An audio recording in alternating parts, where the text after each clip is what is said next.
Todo o processo de ensinar como aprender é extremamente misterioso, né? Porque o que se passa nesse momento em que alguém ensina e que alguém quer aprender o que está sendo ensinado, vai muito além do que a gente possa planejar, prever, né? Existe sempre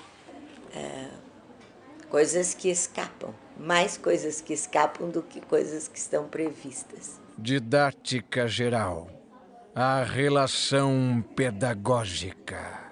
Didática não tem a ver exclusivamente com como ensinar, mas para que a gente está ensinando, por que a gente está ensinando.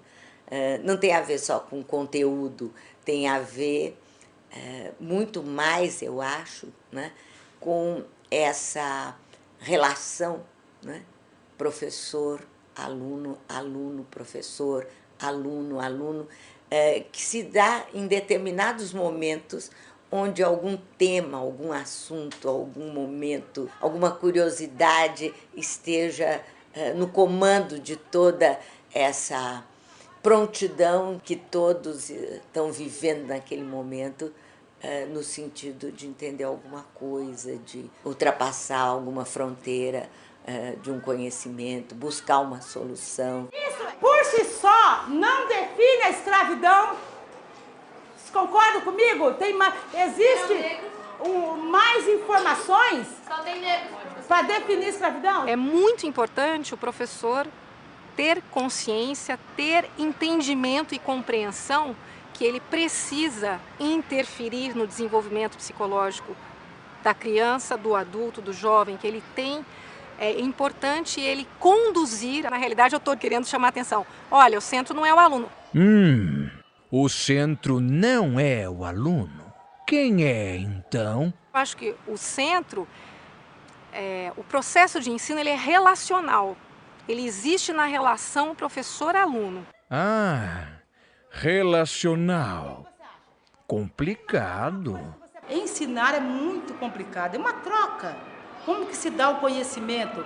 Ele se dá por meio de trocas. Ao mesmo tempo que eu estou ensinando, eu estou aprendendo, eu valorizo aquilo que o meu aluno sabe e mostro para ele também que aquilo que eu sei é importante para ele.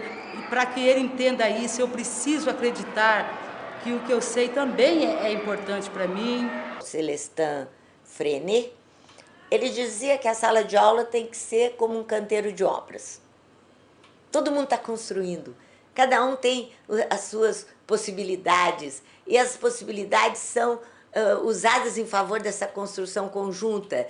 E existe um plano, esse plano é um plano que é discutido e idealizado por alguns, mas que precisa ser compartilhado por aqueles que estão construindo, para um não fazer o que é da competência do outro e, ao mesmo tempo, para que essas competências consigam se completar. Pessoal, nossa aula de hoje, ela tem uma relação com geografia mesmo, por isso tem um mapa aqui. Um plano de construção conjunta? Mas o professor já não planejou um roteiro para a aula? O roteiro ele tem. Agora, este roteiro não é para ser imposto aos alunos, como uma ditadura, como um decreto. Eu tenho um roteiro que é o roteiro cognitivo, político-pedagógico que eu construí, mas esse roteiro precisa da participação do aluno. O professor ele sempre está numa negociação constante entre o planejamento semanal dele, e é mais ou menos isso mesmo, que o planejamento semanal é muito forte nos anos iniciais. E esse planejamento ele é negociado o tempo inteiro com os alunos. Quer dizer, o que meus alunos me dizem? Como é que eles reagem às propostas de conteúdo que eu levo para a sala de aula? Se o aluno não entrar no jogo, não acontece aquilo que a gente chama de construir a aula. A gente tem professor aqui que não é aquele professor que conversa muito com a gente, é matéria, e com isso a gente fica... O aluno que não se aproxima do professor, ele não é muito bom naquela matéria. O Jefferson já entendeu. O centro não é o aluno, nem o professor. O centro é a relação. Se eu falo, eu vou falar de tráfico com vocês. Vocês vão imaginar que eu vou falar de tráfico de pessoas? Aqui está falando de tráfico de... Porque tem professor que... Não falando que explica mal, mas tem professor que explica melhor do que outro. É o jeito de cada pessoa de explicar. Tem professor que é mais atencioso, explica mais detalhadamente. Tem professor que explica mais difícil, não explica de um modo que a gente possa entender. Tem professor tipo de matemática. Ele, no momento que ele ensina, explica, ele tá brincando com a gente. Aí é um modo mais rápido de entender. O aluno tem um olhar completamente instantâneo. Não dá para você prever tudo. O aluno nem levanta a mão, ele fala, professor. Aí ele já vem, é imediato. É uma interferência nova, desafiadora, que assusta, porque você fala, não sei lidar com isso. Este imponderável vai existir sempre. Os nossos alunos quase nunca podem nos ver pensando, demonstrando, enfrentando um problema ao qual ainda não temos a solução. Bom, porque isso é risco do professor. Bom, e, portanto, eles não têm modelo do que estamos pedindo para eles fazerem. Pensar, demonstrar. Isso o professor precisa saber. Ele sabe encaminhar a busca da resposta. Ele não precisa saber tudo. Não vamos fazer a leitura ainda. Vamos primeiro fazer o seguinte, vamos ver o que alguém pode falar sobre essa história de número negativo. Eu quero que vocês me digam alguma experiência. Já viram algum número negativo? O que é um número negativo? Temperatura. A parte do Rio Grande do Sul faz 2 graus abaixo de zero. Isso é um número negativo. Temperatura. Peraí, temperatura, então, ele disse que no Rio Grande do Sul, em alguns lugares, já aconteceu lá, um determinado dia teve temperatura abaixo de zero.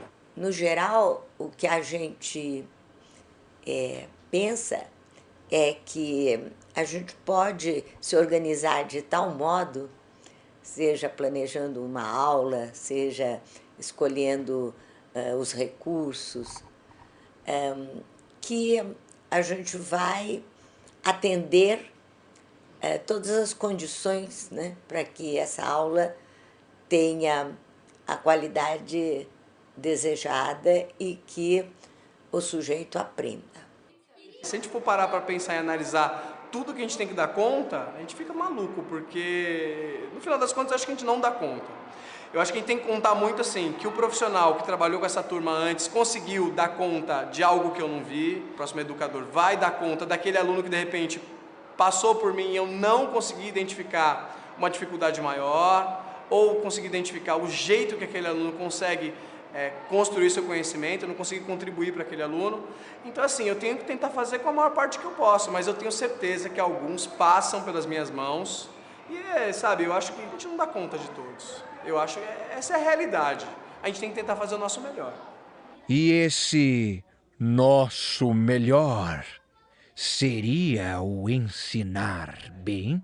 Ensinar é alguma coisa que foge aos padrões de outras atividades humanas, porque é uma atividade em que você nunca tem consciência da contrapartida. Isso enobrece a atividade de um lado, e do outro lado também, para aqueles que de fato entenderam isso, dá essa sensação de que nós temos sempre que superar, né, essa intenção marcada de fazer com que as pessoas, pelo nosso poder de ensinar, né, consigam aprender o que nós queremos, consigam dominar o que nós achamos importante. O que importa na escola não é o professor ensinar, o aluno aprender. A escola não é feita para os professores ensinarem. A escola é feita para os alunos aprenderem. Bom, não estou dizendo que o professor não deve ensinar, hein? Estou dizendo que o que deve acontecer, o aluno aprende. Uma vez um colega me disse, já fui professor numa escola particular, uma vez cheguei numa escola particular e o diretor me disse, cuidado, a minha escola não é um lugar para dar boas aulas. Estranhei. O senhor não quer que eu dê boas aulas? Não, eu quero que os alunos aprendam. Das operações que vocês conhecem, tem um sinal que ele agora, a partir dessa aula, ele tem que ser encarado de um outro jeito. Menos 3 graus? O Gabriel falou. Menos 3. Falar menos 3. Mas não tem outro número fazendo um cálculo com esse 3. Não é 5 menos 3. É só menos 3.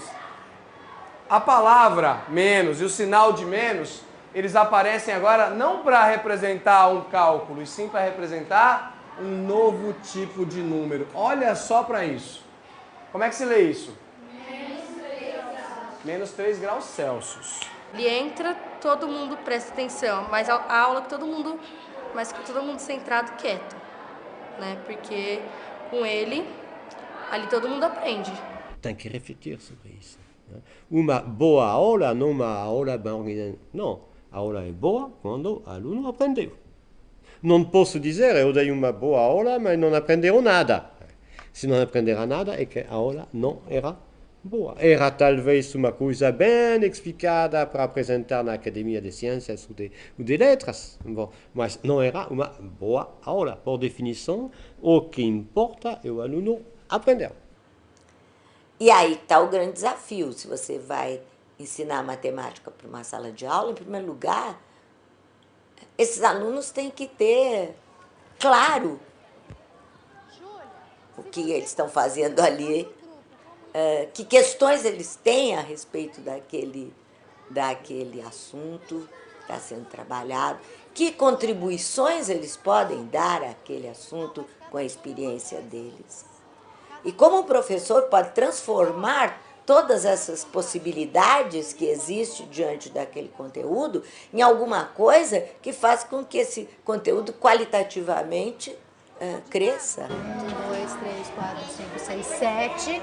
Então deve ser 700. Então 1.700 e 32. 32. Muito bom.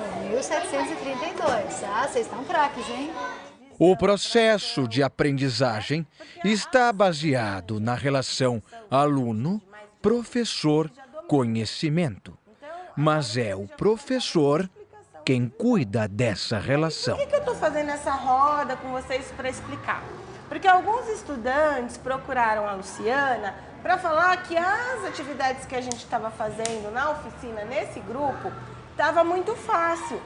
Então, eu queria conversar com vocês isso, explicar que com o tempo a gente vai aumentando o nível de desafio das atividades. Por que agora ainda está nas continhas de multiplicação? Porque eu ainda estou conhecendo vocês. Se o meu foco é o estudante realmente, que ele aprenda, que ele participa, que ele cresça, que ele construa, as coisas já são muito melhores, partindo desse princípio. Vamos rever isso. Será 60? 8 menos 8 é 0. 8 menos 3, pega o material de contagem e faz 8 menos 3. E vocês duas? Prestar atenção nos meus alunos. O que eles falam? Do que eles dizem? Eles chegam na sala de aula como? Eles estão ligados em MP3, em música. A música também a música é escrita. A música é texto. Para mim, a didática ajuda nessa compreensão de como eu, professor, vejo, e é uma batalha diária de construir relações entre aquele conteúdo que eu tenho responsabilidade social e o interesse dos meus alunos. Gosto de educação física porque corre bastante, arte porque eu gosto de pintar, fazer essas coisas. Prefiro ciências. Matemática. Eu prefiro história. Eu gosto de ciências. Porque eu sou mais chegada, assim, em ciências. A aula de história, porque a gente tem mais interatividade. Eu gosto de aprender matemática. Matemática.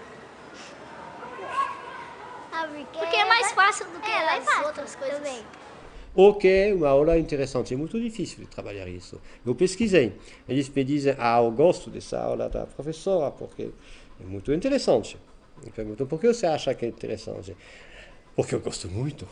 É interessante porque eu gosto porque é interessante. E, na verdade, é um problema teórico fundamental.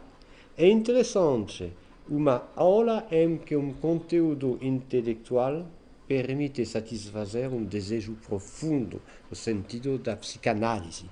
Como se pode gozar de um teorema de matemática, uma fórmula de química, uma regra de gramática. As relações mesmo entre as pessoas e as relações com o conhecimento, elas são coisas muito,